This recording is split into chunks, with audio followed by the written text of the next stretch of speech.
burri nuk është as që dën me qumë mirë, as që dën munda, që thojmë neve në mes dy zjarëve. Më thot fjalë të këqija, e akuzon në moral, më thot nënë e keqe, e tjerë pa arsye. Allahu azhjal e përmirësoft këtë bashkërt.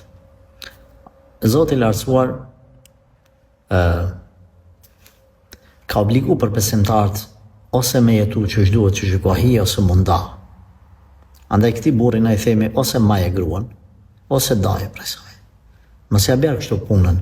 Nëse për një ma është e pandarshme që pëthuhet ti, o zotëri, atëherë pse pe manë? Ti motër nëse nuk je që ashtu,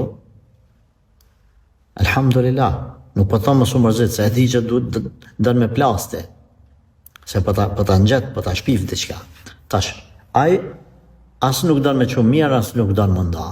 Ti tash e gjitë tjetërë në pësjan. Ose që e mire, bënë sabër, ose ndaju.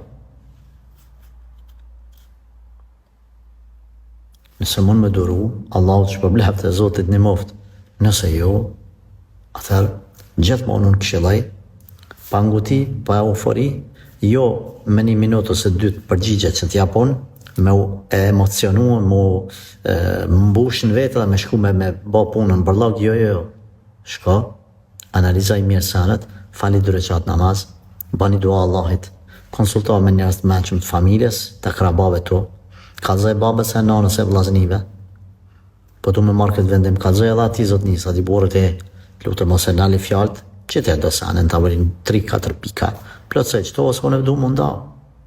Jo ti kështu ti ashtu jo. Sot elhamdulillah nuk mundet kërkush as me të rej, as me të maltretu.